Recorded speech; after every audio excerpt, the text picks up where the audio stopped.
Three brands, three philosophies. Only one will dominate the next decade. Bugatti, owned by Rimac, the electric visionary determined to bury the gasoline engine for good. Pagani, the Italian atelier hand-building $3 million sculptures around V12 engines that regulators want banned. And Koenigsegg, the Swedish rebel who just told the world that electric cars are cold, soulless robots. These three companies produce the rarest, most expensive, most powerful machines on Earth. A single car from any one of them costs more than most luxury homes. Their customers are billionaires, royalty, oil tycoons, and the occasional Formula One legend. But the world is changing fast. Governments are banning combustion engines. Climate regulations tighten every year. And by 2030, the hypercar industry will look nothing like it does today. One of these three brands will dominate the new era. One will adapt and survive, but lose what made it special. And one may not survive at all. Today we break down each of these legendary marques, their history, their technology, their greatest strengths, and their most dangerous vulnerabilities. And at the end, we reveal which one wins the war for the future of hypercars. Stick with me because the answer is not who you think. Bugatti, the sleeping giant. Let's start with the most storied name on this list. For over a century, Bugatti has meant one thing: the fastest, most luxurious cars that money could buy. The brand was founded in 1909 by Agera Bugatti, an Italian-born engineer working in France. His cars dominated motorsport through the 1920s and 30s, winning at Le Mans and setting world records, becoming symbols of European royalty and extreme wealth. But Bugatti has a dark chapter too. The brand collapsed after World War II and spent nearly 40 years as little more than a name in old car magazines. Then in 1998, Volkswagen acquired the rights and poured billions into a revival. The result was the legendary Veyron in 2005, the first production car to break 250 miles per hour. The Chiron followed in 2016, pushing the envelope further still, with a record-breaking variant eventually reaching over 300 miles per hour. For 2 decades under Volkswagen, Bugatti was untouchable. Each car cost between $3 and $6 million. Each one was hand-built. Each one was a status symbol accessible only to the ultra-wealthy. Then in 2021, everything changed. Volkswagen sold Bugatti, not to a rival automaker, not to a luxury conglomerate, but to a 33-year-old Croatian engineer named Mate Rimac. Most people had never heard of him. Rimac had started his company in his garage at 19, converting old BMWs to electric power. Within a decade, Rimac Automobili had become one of the most technically advanced electric hypercar manufacturers in the world. Their flagship, the Nevera, produces 1,900 horsepower from 4 electric motors and hits 60 miles per hour in under 2 seconds. Why did Volkswagen hand one of the most prestigious automotive brands in history to this young outsider? Because they saw the writing on the wall. The future is electric, and rather than spend billions trying to convert Bugatti, a brand built entirely around thundering combustion engines, into an EV company, they handed it to someone who already knew exactly how to do it. Rimac's vision is clear and deliberate. Transition Bugatti gradually from gasoline to hybrid, and eventually to fully electric. His first creation as the new boss arrived in 2024, the Bugatti Tourbillon. It is a masterpiece by any measure, a 1,800 horsepower hybrid pairing a bespoke V16 engine, the only one in the world, with 3 electric motors. Top speed exceeds 270 miles per hour. The price is $4 million. Only 250 will ever be built. But here is the detail nobody is talking about. Rimac himself has called the Tourbillon the last great combustion Bugatti. After these 250 cars are delivered, every Bugatti that follows will be powered purely by electricity. The screaming engines that defined this brand for over a century will go silent. And that is a serious gamble. Bugatti's own customers don't appear to want electric hypercars. Look at Rimac's personal brand. The Nevera is technically the fastest accelerating production car ever built, more sophisticated than anything from Ferrari or Lamborghini, and yet, as of 2026, dozens of its 150-unit production run remain unsold. The wealthiest people in the world don't buy hypercars for specifications. They buy them for emotion, for the sound, the drama, the visceral surge of a combustion engine at full throttle. An electric Bugatti may be technically flawless, but it may also be soulless.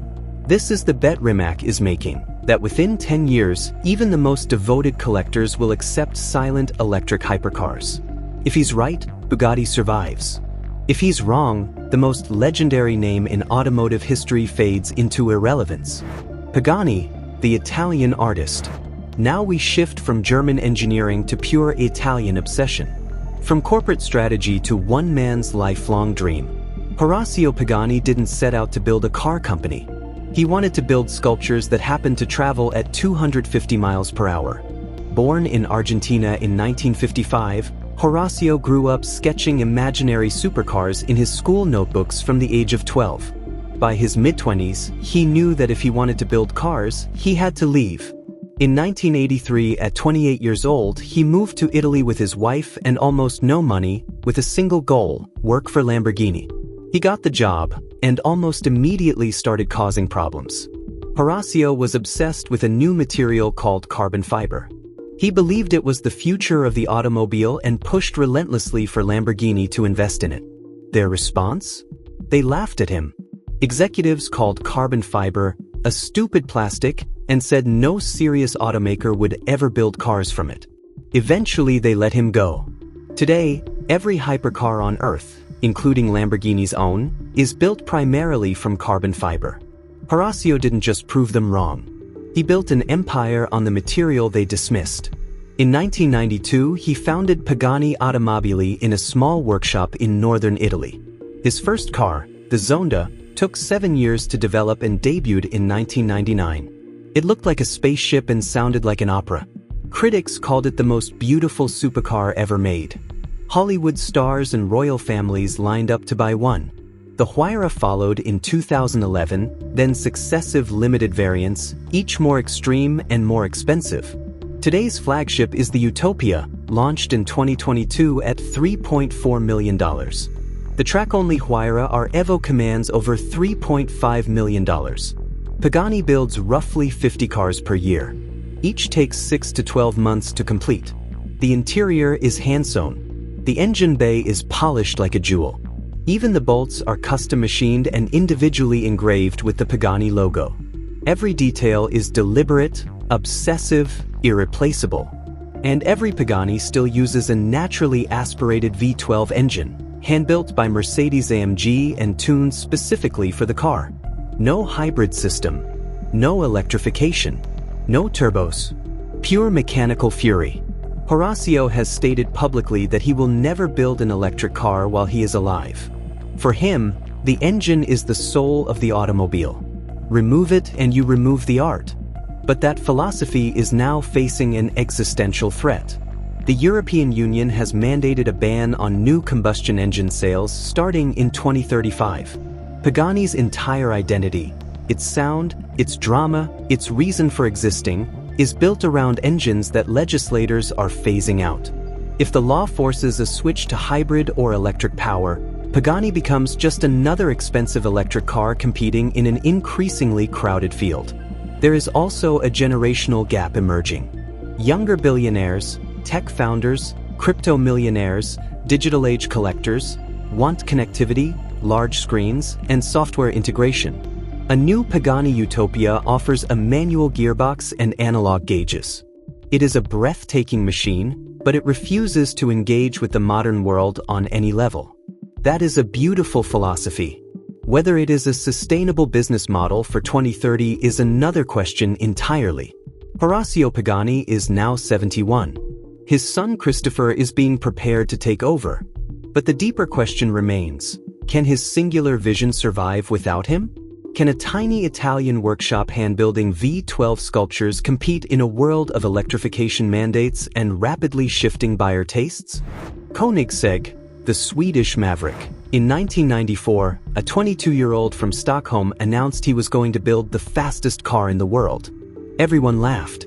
Today, his company is valued at $1 billion. Christian von Koenigsegg had no automotive family connections, no engineering degree, no industry contacts. He was inspired as a child by a stop-motion film about a man who builds his own race car, and he never let go of that idea. By his early 20s, he had founded a company in his hometown and set out to do what almost no one in modern history had managed: build an entirely new hypercar brand from nothing. The early years were brutal. No money, no engineers, no factory, no customers.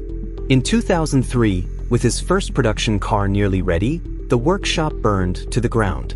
Years of work destroyed overnight. Christian rebuilt. He eventually secured a former Swedish Air Force base in the small town of Ängelholm, and to this day, every Koenigsegg is built inside an old fighter jet hangar.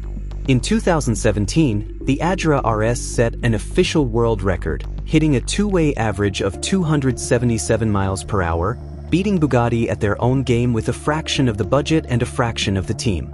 Today, Koenigsegg produces just 56 cars per year. Each sells for between $2.8 million and $4 million. Revenue grew over 100% in a single year. The company achieved its first profitable year in 2024 and recently sold a 6% stake for $58 million, confirming that billion-dollar valuation.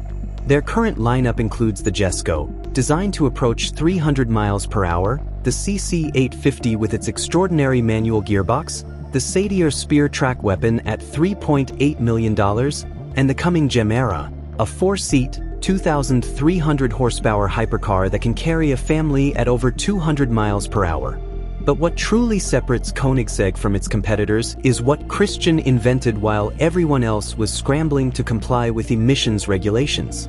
He calls it the tiny friendly giant, a 3-cylinder engine producing 600 horsepower from a block lighter than most laptops, capable of running on pure ethanol, methanol, or other alcohol-based fuels that are effectively carbon neutral. No harmful emissions. No regulatory conflict. More horsepower than most electric motors, at a fraction of the weight.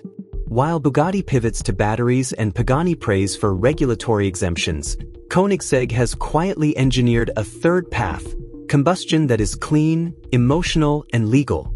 Christian himself has been unambiguous. He has no interest in building a fully electric car. In his words, electric cars are like robots, cold, soulless. You want the throbbing, the heat, the sounds, all of those aspects that make a car come alive. The market is responding.